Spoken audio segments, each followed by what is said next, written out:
One mistake in daily wound care can delay healing for weeks. Let's fix that now. High blood sugar, slow wound healing. This daily care routine could be your game changer.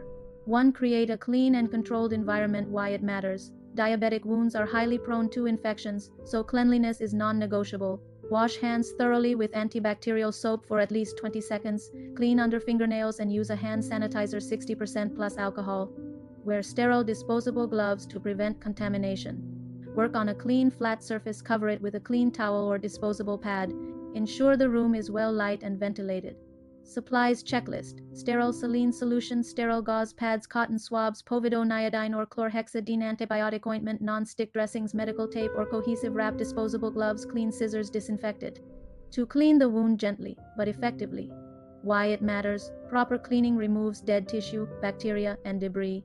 Rinse the wound gently with pre-packaged saline or homemade sterile saline 1 tsp salt in 2 cups cooled boiled water. Clean from the center outward in a circular motion. Use a new gauze pad for each pass, never reuse or backtrack. Avoid harsh chemicals like hydrogen peroxide or Dettol unless advised by a doctor. They can destroy healthy tissue. Tip: if you see yellowish tissue slough, do not scrape it. This requires medical debridement. 3. Dry and apply antiseptic or antibacterial agent.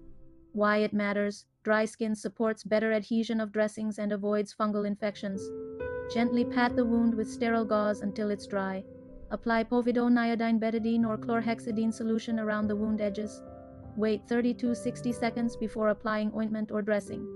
Apply prescribed antibiotic ointments such as mupirocin, Bactroban, fusidic acid, silver sulfadiazine for larger burns or ulcers.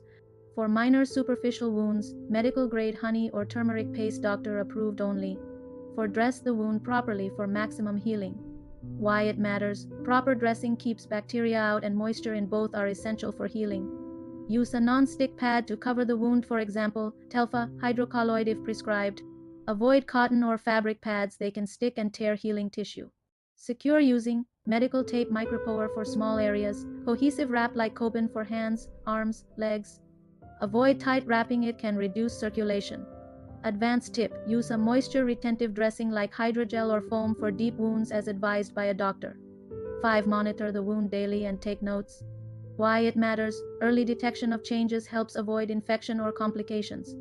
Keep a healing diary with wound size, color, drainage, pain level scale of 1 to 10, any new symptoms like odor or swelling. Take photos every 2 to 3 days for doctor reference. Track your blood sugar levels in parallel. Uncontrolled sugar impairs healing. 6. Control moisture and friction. Keep the wound dry between dressing changes. Moisture promotes bacteria. Avoid tight shoes, sweaty socks, or prolonged wetness, especially 4-foot wounds. Use antimicrobial diabetic socks or sandals indoors. Use a pillow or soft barrier to keep wound elevated if swollen. 7. Support circulation.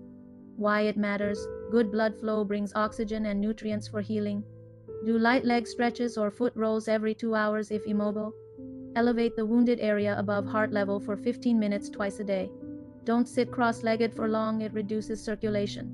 8. Evening wound review optional. Before bed, ensure dressing is clean, intact, and not too tight. Avoid applying heavy ointments unless advised, they may trap heat. If wound is improving well, once a day cleaning is enough. If drainage increases or odor appears, clean twice or thrice daily and consult a doctor. Call a doctor immediately if you notice increasing redness, warmth, or swelling. Pus, yellow or green discharge, foul smell. Fever or chills. Wound turning black or gray. Numbness or burning around the wound site. Bonus tips. Use medical wound care for deep, infected, or slow healing diabetic wounds. Complement with natural remedies like aloe vera, honey, turmeric to support skin regeneration, soothe inflammation, and maintain overall skin health. And healing is not 100% if you are just doing care from outside. Need healing from inside body too, so healing diet is very much required. Go to my wound healing diet video to check out for complete 100% healing. Thanks for watching.